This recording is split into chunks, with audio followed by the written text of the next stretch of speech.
Buenas tardes a todos. Quería agradecer del corazón a Ricardo Alvida, al padre Gustavo Buquín, a mi amigo Marco Gallo por toda la cálida invitación para participar con ustedes en este diálogo sobre las iglesias orientales. Gracias, Marco, por lo que mencionaste por el tema del martirio. Lo voy a mencionar, voy a hacer una representación pequeña sobre la iglesia. Después vamos a enfocar un poquito más por el genocidio, porque el genocidio armenio y siríaco es igual, es uno. Bueno, por comenzar por la fundación de la iglesia siriana ortodoxa, en el inicio, cuando San Pedro funda Antioquía, el de 37, así elegí un artículo de su santidad Jacobo III, de un discurso lo hizo en la 71, en una universidad alemana. Entonces elegí poco de este discurso para meditar un poquito en este artículo. Su disposición dentro de la historia de la Iglesia.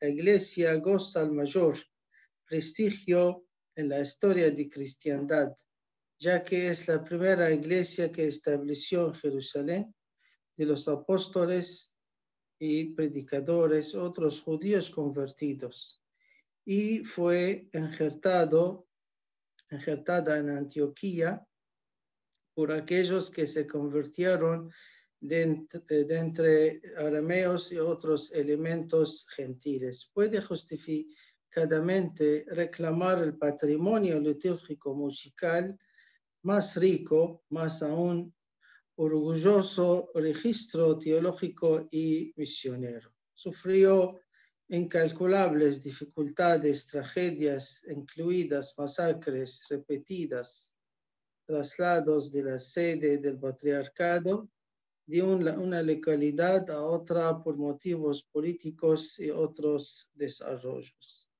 Los historiadores declaran que la supervivencia de esta iglesia fue nada menos de un milagro.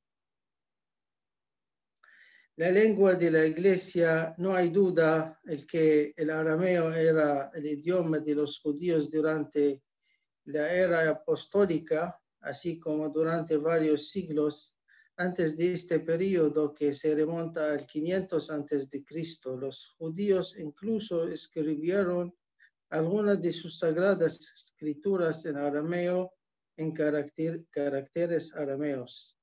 Los rollos del Mar Muerto que fueron descubiertos en 1947 por nuestro arzobispo, su eminencia Mor Atanasio Yeshua Samuel, entonces arzobispo de Jerusalén, confirme este hecho.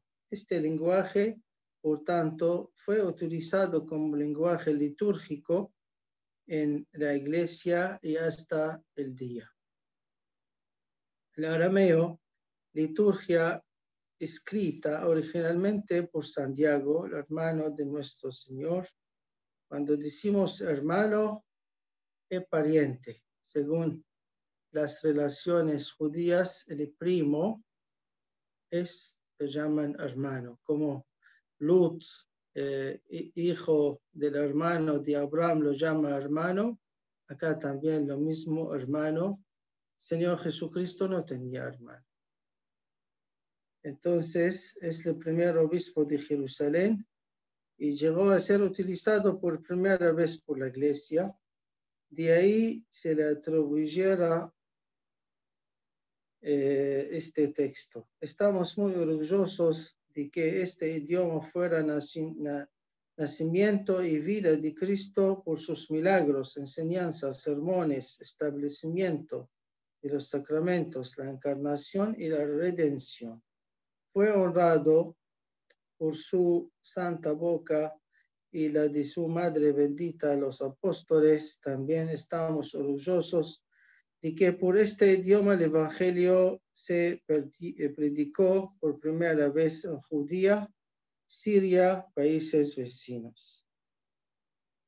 Como hay gran confusión en Latinoamérica cuando dice Siria y la gente piensa en qué Siria, qué contenido tiene Siria, y puede ser uno no sabe bien en qué definición uno dice Siria, porque la verdad, Siria de Cristo, lo que dice San Lucas en el Evangelio 2:2, cuando Cirenio era gobernador de Siria, Siria de Cristo es otra Siria lo que vemos hoy. Siria de Cristo en 1916, los poderes mundiales repartieron Siria a colonias. Este tema muy conocido. Entonces, Siria de hoy no es Siria. Este se llama Siria de Cristo, es Siria el Grande. Siria de hoy es Siria un poco más pequeña. Entonces, queremos iluminar el tema de Siria y aramea y cómo dice Siria y por qué es Siria. Acá su santidad trata de enfocar especialmente por qué usamos el nombre Siria y cómo surge Siria. Igual yo preparé otros argumentos así para que disfrutamos más argumentos académicos y podemos tener algún resultado importante sobre ese tema. El nombre sirio se deriva de Siros, rey de Persia, 529-529 a.C., quien conquistó Babilonia 539 y liberó a los judíos. Les permitió regresar a Judea. Se menciona su nombre por el profeta Isaías relacionando como o con Cristo. El nombre Siros es equivalente al término cristiano que se aplicó a los discípulos de Antioquía por primera vez, porque los convertidos de los judíos creían que Siros, libertador del cautiverio en 538 y parecía a Cristo. Entonces, el libertador era el libertador de la humanidad cautiva. Entonces, ellos usaron repetir el nombre de Cristo conectado por su nombre, por orgullo y honor, como lo hicieron sus antepasados a su regreso a Judea. Cuando esta noticia llegó a los elementos gentiles de Antioquía, llamaron ellos sirios o cristianos. A partir de ese momento, el nombre sirio prevaleció primero entre los cristianos de Siria y luego entre los cristianos de Mesopotamia, Persia, India, Lejano Oriente y a través del trabajo de los apóstoles y predicadores sirios. Este nombre se usó en Siria para designar entre cristianos arameos y arameos que aún no se habían convertido. Por lo tanto, la palabra arameo se convirtió en un sinónimo de la palabra pagano y la palabra siriano es sinónimo de la palabra cristiano. El arameo se llamaba siríaco hasta la actualidad y los cristianos que hablan siríaco son llamados en este sentido surioyo o surioye o suraye, mientras que el nombre cristiano prevaleció entre los cristianos occidentales. Todos historiadores están de acuerdo en que el nombre Siria en sí deriva de Siros, mencionado anteriormente entonces cuando los discípulos fueron llamados sirios ambos. Nombres se combinaron ya que su fuente era la misma. Este nombre estaba relacionado con la iglesia de Antioquía desde el comienzo del cristianismo. Por eso fue llamada Iglesia Siriana, como se menciona en la epístola de San Ignacio de Antioquía, nuestro patriarca, el tercer patriarca de Antioquía, en la carta de San Ignacio a los romanos, el año 107. También estaba adscrito a las iglesias de Oriente hasta India, que se sometió a la iglesia de la antigua capital de Siria. Todavía está conectado a estas iglesias que todavía usan el siríaco arameo como lengua litúrgica, que es la primera lengua de los antiqueños de la iglesia de Siria y de los países sirios. Anteriormente, según parte de los romanos, el término siros significaba que todo el mundo hablaba siríaco. Nos sorprende saber que algunos de los escritores occidentales y los orientales llaman a nuestra iglesia siríaca. Nuestra iglesia, desde sus inicios en el siglo I, ha sido llamado y conocida como un mundo solo, iglesia siriana. Los que para nosotros el nombre sirio no solo designa el nombre del país, sino también designa el nombre propio de la iglesia que fue establecido en Siria, usó siríaco arameo, idioma, por lo tanto se convirtió en el nombre religioso de nuestra iglesia en cualquier lugar, en Siria, en Líbano, Irak, Turquía, Jordania, Egipto, India, América del Norte, y de nuestra iglesia en Antioquía.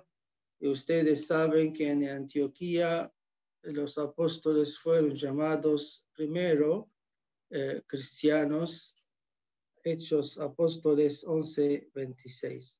Es una idea muy importante según el patriarca Su Santidad Jacobo III. Yo voy a apoyar esta opinión sobre Siria. ¿Por qué se cambia y por qué siempre en otro artículo Su Santidad Ignacio Zacca dice los sirianos son los mismos arameos y los arameos son los mismos sirianos y todo es igual? Tenemos Su Santidad mencionó sobre la libertad lo que dio Ciro, el rey de Persia, 538 a.C., y a los judíos, liberándolos, llaman Siria. Hay otro argumento muy fuerte, porque nosotros debemos imaginar que una civilización completa vivía desde el padre Aram, vivieron como reinos, como ciudades, etcétera, pero vivieron todos como Aram Damasco, Aram Maca, Aram Soba, Aram Shamal, vivieron así y nunca apareció un término que se llama Siria. Ahora, 5 siglos antes de Cristo, teníamos 2 o 3 eventos cargados. Primer evento cargado, lo que mencionó Su Santidad Jacobo III en su artículo en la Universidad Alemana. Y segundo artículo es el trabajo que hicieron en Alejandría. 286 antes de Cristo aparece un rey en Egipto, se llama Batlimos Filadelfios, 286 antes de Cristo. Era muy cariñoso y amaba mucho a los libros y dice, ¿cuál es el libro que no lo tengo en mi biblioteca? Le dicen, es el libro de los judíos, todo está en hebreo. Entonces ordena que traigan gente que traduce del hebreo al griego, así llaman a los judíos, 12 tribus, cada tribu ofrece 6 traductores. Si sale la traducción todo igual, escribimos la traducción final con agua de oro. Y así se llama la traducción 70, porque 6 de 12, casi 72 traductores, y la verdad, gracias a Dios, salió la traducción 70. En esta traducción, como los griegos en esta época, todo lo que se llama Aram lo escriben Siria, entonces todo lo que es Aram, en la Septagunda se llama la traducción, lo pusieron Siria. Ustedes hoy agarran cualquier versión latinoamericana, en el Antiguo Testamento todo tiene Siria, pero si vuelven ustedes ejemplo, a la Peshitta, es la Biblia aramea, o a otras versiones de la Biblia, ejemplo, el Taurat, ejemplo, los libros de los judíos, todo tiene Aram. Entonces, en nuestra Biblia, Antiguo y Nuevo Testamento, todo lo que viene de la parte griega lleva el nombre Siria. Todo lo que viene de la parte aramea o hebrea viene con el nombre Aram. Esa historia es muy importante. Imagínense en Lucas 4, cuando Cristo habla por Naamán, es Naamán el arameo. Como enseguida en el Nuevo Testamento dice es Naamán el sirio. No hubo Siria en el día de Naamán. ¿Cómo fue? Naamán se llama Naamán el arameo. Acá dicen, en nuestras versiones españolas, dice Naamán el sirio. Bueno, este es un tema muy importante que debemos dar cuenta sobre la importancia del cambio y como Siria es sinónimo de Aram. Es por eso nosotros, de verdad, para pasar a otra parte de mi palabra de hoy, que nosotros consideramos, somos sirianos, rezamos todo en arameo, lo llamamos siríaco, y el rito, sacramentos, historia de la iglesia, todo arameo. Cartas entre fulano y fulano, todo en total es arameo. Y lo voy a llevarlos una vuelta muy rápida, así la verdad merece, este mundo merece glorificar a Dios, como era la mano de Dios en bendecir este pueblo, y que Cristo nuestro, el mismo Señor Jesucristo, bendice este idioma y nos da bendición a poder hablar y rezar en arameo. Y por eso quiero hablar un poquito sobre las civilizaciones arameas. Las civilizaciones semíticas y sus frutos de lenguas semíticas forman una parte importante de la historia de Medio Oriente. Hay que señalar que el nombramiento semítico o semitas es un nombramiento, lo agregaron los investigadores occidentales que usan el padre Sem para identificar idiomas. El pueblo, según el padre Chabot, este nombramiento se instaló en el siglo XVIII, influenciado por el capítulo 10 del libro Génesis. Estas idiomas semíticas seguramente nacieron de una fuente única, se pulieron, se completaron, crecieron también, extendieron en tiempos distintos, supuestamente en épocas distintas, bajo condiciones distintas. Algunos idiomas tenían su fin, sino otros idiomas seguían a dar más fruto. Teníamos un profesor, una estrella, nosotros llamamos Malfono de Malfone, el profesor de los profesores, es Sebastián Brock, quien es un profesor de Oxford, de Londres, y está trabajando en el siríaco hace años. Entonces, elegí una parte de Sebastián en donde describe sobre el patrimonio arameo. Y dice Sebastián, el patrimonio arameo es así una parte esencial, pero generalmente olvidada del patrimonio cultural general de todos los que viven en el Medio Oriente hoy, de cualquier idioma y de cualquier religión. Pero, por supuesto, es especial importancia para las comunidades que ha conservado el uso del arameo en uno u otro de sus principales dialectos hasta la actualidad.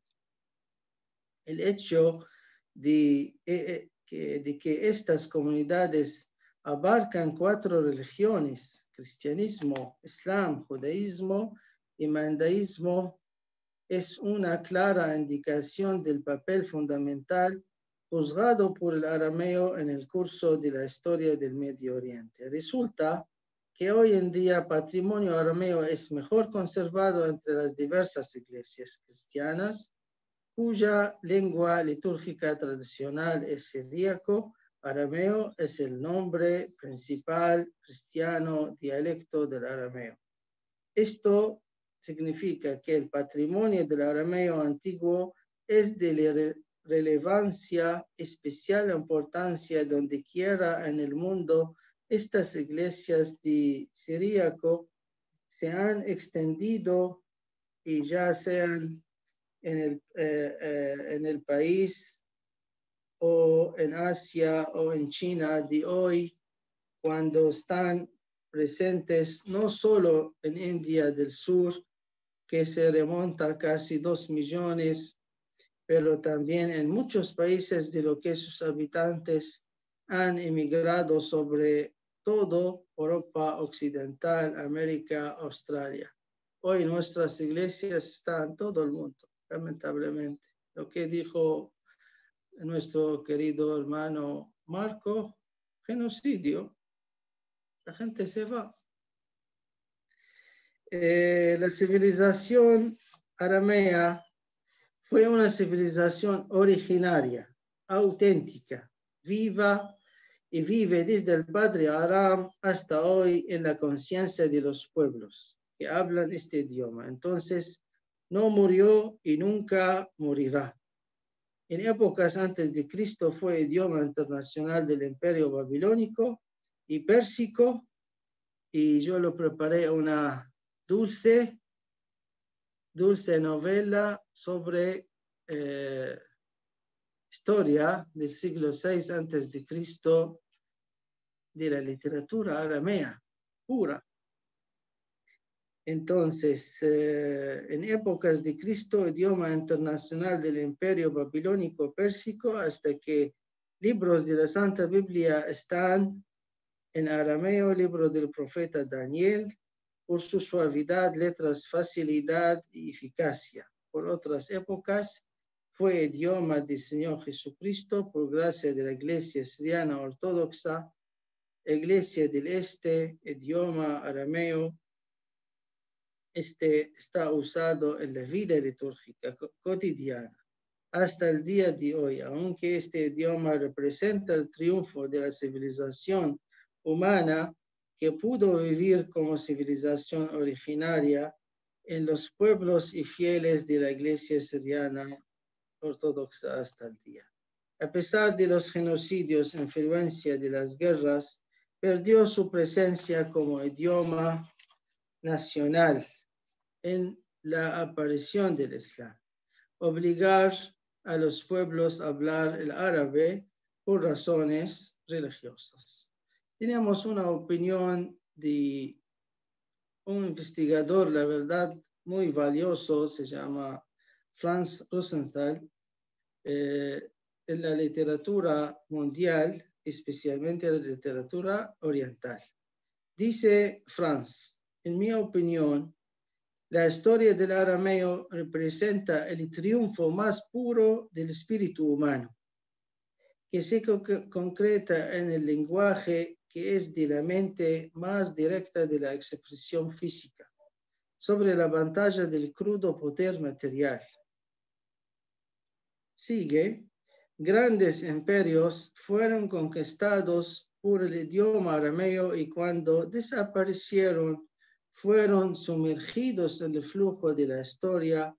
El lenguaje persistió, continuó a vivir una vida propia. Por supuesto, siempre había muchos hablantes de arameo en el corazón del cercano Oriente. Pero por lo que había sido antes que permanecido entidades importantes en su mundo, controlado por otros y para el poder de la dominación. Aunque el lenguaje sigue siendo poderoso, activo en la promulgación de asuntos espirituales, ello fue el principal instrumento para la formulación de las ideas religiosas en el cercano Oriente, lo que para difundir en todas las direcciones en todo el mundo. Algunos, como los sistemas tales gnósticos, dominó la visión espiritual del mundo durante siglos y luego perdió su identidad. Otros, el grupo monoteísta, sigue viviendo en la actualidad con un patrimonio religioso, muchos de los cuales se encontró primero expresión en arameo. Es una idea muy simple sobre el idioma arameo. Busqué lo que recién dije de novela, literatura del siglo VI antes de Cristo. La verdad, por muchas guerras y persecuciones, etcétera, se pierde, el trabajo se pierde. Sebastián publicó algo muy nuevo en Menjana, puedo dar el número del manuscrito, Menjana Siri 71 y folio 73, habla por un sabio, se llama Ahiqar el arameo. Sabemos que arameos antes de Cristo eran paganos, pero es muy linda la historia y tiene mucha sabiduría. Lo voy a contar, así ustedes disfrutan qué maravilla esta sabiduría de Ahiqar en arameo. Dice, el rey de los babilonios envió al rey de los persas y le dijo, esta historia escrita casi en la mano de Ahiqar. Explícame 6 dichos y toma de mí el tributo de 3 años.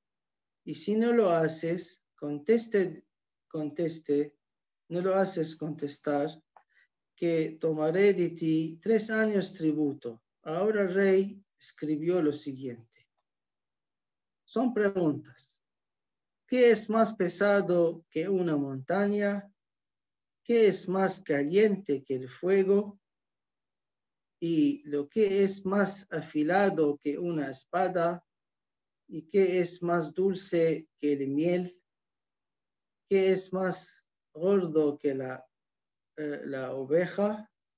¿Qué es más seguro que las cosas criadas? La respuesta del rey de las persas dice que lo devolvió al rey de los babilonios.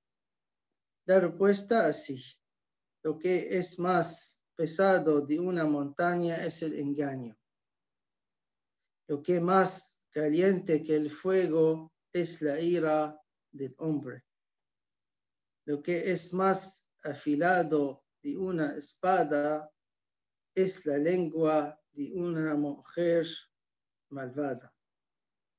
Y lo que es más dulce que la miel es leche de la boca del niño que recién nacido de su madre. Eso, el más gordo que la oveja, es la tierra y el agua, lo que hace todo en ellos grasa. y lo que es más seguro entre las cosas criadas es la muerte. Y lo que se ejecuta en cada hombre es el destino. Al final, cuando lo supo, le explicó y lo envió un tributo de 3 años como se había establecido. Esta historia vuelve al siglo VI, es de las pedacitos muy pocas lo que quedaron de la literatura aramea del siglo VI. Lo publica Sebastián Brock en Minjana, en Siri 71, en algunos folios. Esa es una idea, la verdad, para disfrutar un poquito sobre la historia, la presencia de la iglesia siriana.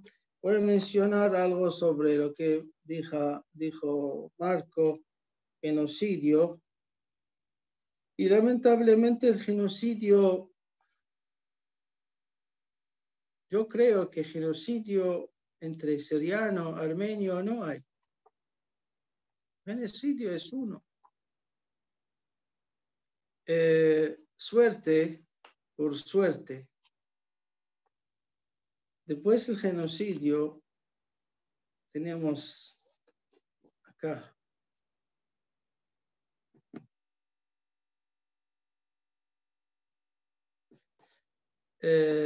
su santidad Ignacio Efrem I fue enviado por el patriarca santo Elías III. Ignacio Efrem era obispo de Siria. Fue enviado a Lausanne en 1919. Ignacio Efrem I era una enciclopedia completa, pero ¿qué ustedes esperan de un obispo recién salido de la genocidio? Contó todos los datos, presentó en un concilio en Lausanne, dicen por la paz, presentó todos los difuntos. Y así tenemos acá más de medio millón sirianos están difuntos. Es por eso nosotros consideramos que el genocidio no es armenio. Genocidio es genocidio contra todas las etnias, porque nuestra presencia como sirianos era mezclada con los armenios. En algunos pueblos fueron, ejemplo, 200 familias sirianas, 500 familias armenias, 100 familias armenias, 200 familias sirianas, y así. Genocidio comenzó, para que ustedes sepan, 1895. 1895. Mis abuelos vinieron de Mardin, fruto de este genocidio. Y nosotros, en donde decimos el centenario, lo que mencionó Marco, que la espada entra en la cruz, fructifica grano y fructifica luz. Fructifica amor. La espada entra en la cruz, fructifica luz y fructifica espiga. Está publicado este libro en nuestra página, pero acá también tenemos la lista de lo que presentó su santidad en el 1919. Yo viví la guerra en Siria. Con bendición de Dios. Dios proteja a todos. Pero siempre rezábamos. ¿Tendrá cristianos en Medio Oriente mañana? En Nagorno-Karabaj, Armenia. ¿Para qué? Bueno, yo voy a cerrar con algo dulce lo que comprometía Marco para un pionero, porque a Marco le gustan estas cosas. Un pionero, trabajador, un corazón grande, un padre grande. Estamos hablando por un padre corazón grande. Es su santidad Ignacio Zacca I. Esta persona fue enviado en 1963 a ser observador en el Vaticano II. No era obispo, lo llaman, lo hacen obispo, etc. Pero en su vida acompañó a su santidad Ignacio Jacobo III enfermar en 1971 un acuerdo con el Papa Pablo VI, con el Papa Pablo VI. 1971 fue el primer documento cristológico oficial firmado después de Calcedonia, de Cisma. Bueno, lo voy a pasar porque en 1984 ya tenemos esta gran persona, es su santidad. Su santidad es el patriarca de Antioquía, Ignacio Zacca I. Firma con Juan Pablo II un documento, en mi opinión, es de los mejores documentos cristológicos que expresan verdaderamente, no solo en palabras, que expresan en verdad, con respeto y con todo el término del respeto, expresan la fe y la creencia de ambas iglesias en un documento se llama el Acuerdo, Declaración en Común firmada por el Vaticano, por su santidad Juan Pablo II y su santidad Moral Mor Ignacio Zacca I. En mi opinión, es de los mejores. Está publicado en internet en nuestra página isoa.com.ar. Ustedes pueden leerlo tranquilo. Yo voy a copiar 2 o 3 frases solo para que sepan sobre qué habló y qué profundidad tenía, porque pasaron siglos en Cisma. Y nosotros queremos trabajar por la unidad. Acá es la gente lo que verdaderamente pone todo a trabajar. Su santidad. En el párrafo 3 dice, en primer lugar, sus santidades confiesan la fe de sus iglesias, formulada por Concilio de Nicea 325, conocida generalmente como Credo Niceno. Comprenden hoy que las confesiones, las cismas, que sucedieron entre iglesias en los siglos siguientes, no afectan o tocan la substancia de su fe, ya que éstas surgieron solo a causa de diferencias en terminología y en cultura, así como las varias fórmulas adoptadas por diversas escuelas teológicas para expresar la misma realidad. Conforme a esto, no encontramos hoy ninguna verdadera base para las penosas divisiones cismas que surgieron posteriormente entre nosotros acerca de la doctrina de la encarnación. Confesamos con las palabras, con la vida, la verdadera doctrina acerca de Cristo nuestro Señor. No obstante las diferencias de interpretación que aparecieron en el tiempo del concilio de Calcedonia. Por esto deseamos reafirmar solamente nuestra profesión de la fe común en la encarnación de nuestro Señor Jesucristo, como el Papa Pablo VI, el Patriarca Morán Mor Ignacio Jacobo III, que lo hicieron en 1971, negaron entonces que hubiera alguna diferencia en la fe, que confesaban en el misterio del Verbo de Dios hecho carne, que se hizo realmente hombre. Confesamos a nuestra vez que se encarnó por nosotros, tomando para sí un cuerpo real con un alma racional. Participó nuestra humanidad en todo, al menos en el pecado. Confesamos que nuestro Señor, nuestro Dios, nuestro Salvador, Rey de todos, Jesucristo, es perfecto Dios en cuanto a su divinidad, perfecto hombre en cuanto a su humanidad. En Él, su divinidad está unida a su divinidad. Esta unión es real, perfecta, sin composición ni mezcla, ni confusión, ni alteración, sin división y sin la mínima separación. Aquel que Dios eterno es indivisible, se hizo visible en la carne y asumió la forma de esclavo. Creo está muy claro este tema del decreto. Igual estoy disponible a contestar por cualquier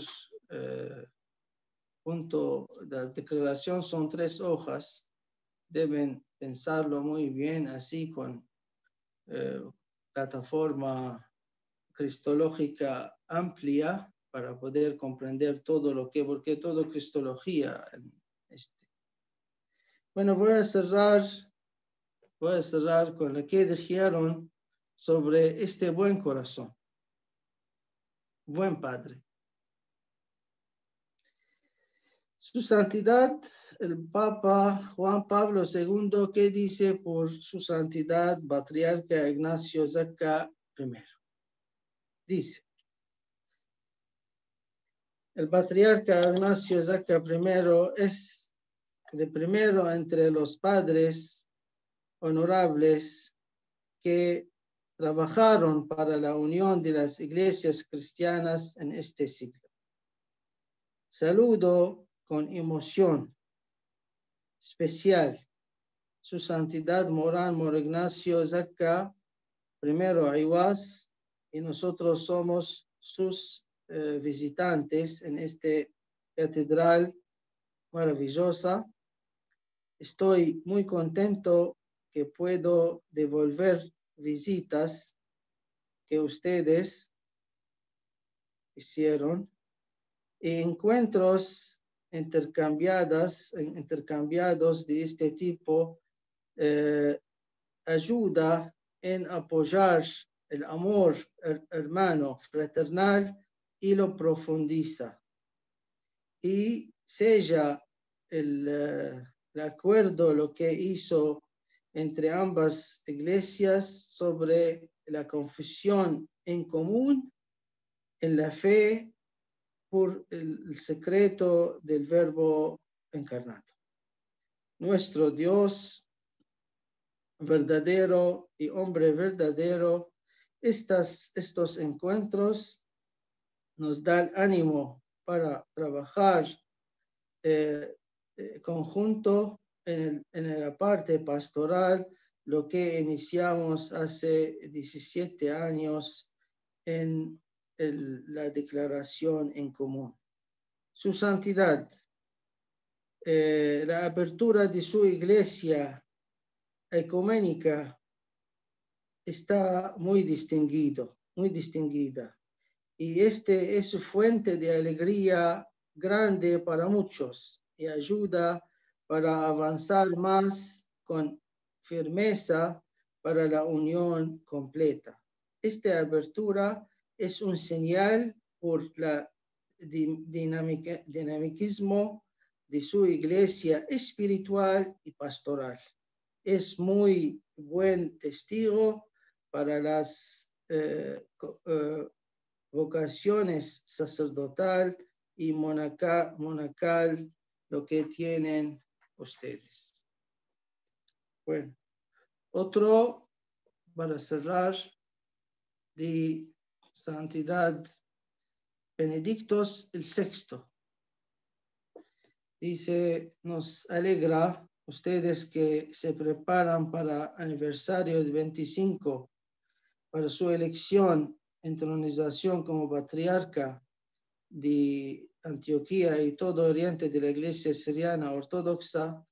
Nos gustaría enviar cálidos felicitaciones y los deseos con las oraciones.